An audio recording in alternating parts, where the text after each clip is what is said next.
బంగారాన్ని విడిపించి ఆ రోజు ఆన్లైన్ రేటుకే మేము కొంటాం. Sharma gold company.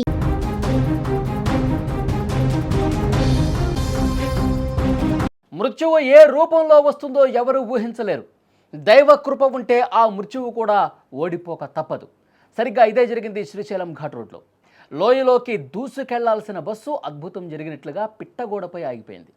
ఏమాత్రం తేడా వచ్చినా 40 మంది భవానీ మాలాధారుల ప్రాణాలు గాల్లో కలిసిపోయాయి. శ్రీశైలం ఘాట్ రోడ్లో దోర్నాల సమీపంలో సోమవారం ఉదయం 7 గంటలకు జరిగిన ఈ ఘటన చూస్తే నిజంగా వెన్నులో వణుకు పుడుతుంది. విశాఖపట్నం నుంచి భవానీ మాలదారులను ఎక్కించుకుని బయలుదేరిన ఒక టూరిస్ట్ బస్సు విజయవాడ కనకదుర్గమ్మ దర్శనం చేసుకుని శ్రీశైలం మల్లన్న సన్నిధికి బయలుదేరింది. అయితే దోర్నాల చెక్పోస్ట్ దాటిన కాసేపటికే బస్సు అదుపు తప్పింది. వేగంగా వెళ్ళి రోడ్డు పక్కనే ఉన్న రక్షణ గోడ ఏదైతే ఉందో దాని పైకి ఎక్కి నిలబడింది. ఒక్కసారి స్క్రీన్ మీద కూడా మీరు చూస్తూ ఉన్నారు. ఒక్కసారిగా ఆ రక్షణ గోడ ఏదైతే ఉందో దాని మీదకి ఇట్లా ఎక్కి ఆగిపోయింది. ఇంకా దొర్లుకుంటూ కిందకి వెళితే పెను ప్రమాదమే జరిగి ఉండేది. ఒకే ఒక్క అంగుళం ముందుకు వెళ్ళుంటే ఆ బస్సు నేరుగా 100 అడుగుల లోతైన లోయలోకి దూసుకెళ్ళేది.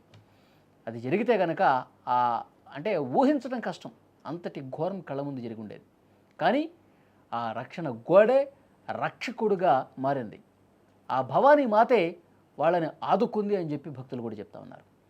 బస్సులో ఉన్నది 40 మంది భవానీ మాలధారులు ప్రమాదం జరిగిన వెంటనే హాహాకారాలు చేశారు. బస్సు లోయలో పడకుండా గోడపైన ఆగిపోవడంతో పెనుముప్పు తప్పింది. మా దీక్షా బలమే మమ్మల్ని కాపాడింది. ఆ భ్రమరాంబ సమేత మల్లన్నే మమ్మల్ని ఒడ్డున పడేశాడని కూడా కొంతమంది భక్తులు చెప్పినటువంటి పరిస్థితి. డ్రైవర్ అప్రమత్తత, అదృష్టం కూడా తోడు కావడంతో క్షేమంగా బయటపడ్డామని చెప్తున్నారు. ఘాట్ రోడ్డు ప్రయాణం ఎంత ప్రమాదకరమో ఈ ఘటన మరొకసారి రుజువు చేసినటువంటి పరిస్థితి. ఒకసారి దృశ్యాల్లో మీరు చూడొచ్చు.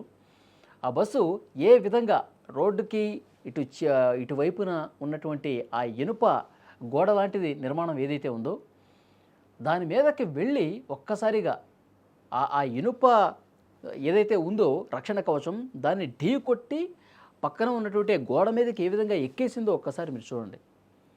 అంతటితో ఆగిపోయింది.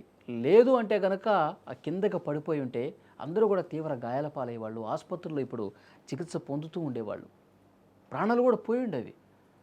అంత పెద్ద ప్రమాదం జరుగుండేది. కానీ అదృష్టవశాత్తు మేము చేసినటువంటి భవానీ దీక్ష ఫలితమే ఆ దీక్ష ఉంది కాబట్టి, ఆ కృప ఉంది కాబట్టి, ఆ అదృష్టం ఉంది కాబట్టి మా ప్రాణాలు ఈరోజు నిలిచాయని చెప్పి అందులో ఉన్న భవానీ మాలదారులు అందరూ కూడా చెప్తున్నటువంటి పరిస్థితి ఉంది.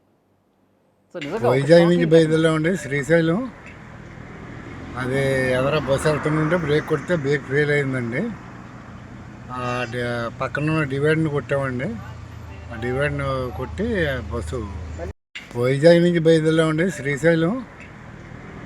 అది ఎవరో బస్సు వెళ్తుంటే బ్రేక్ కొడితే బ్రేక్ ఫెయిల్ అయిందండి. పక్కన ఉన్న డివైడ్ని కొట్టామండి. ఆ డివైడ్ను కొట్టి బస్సు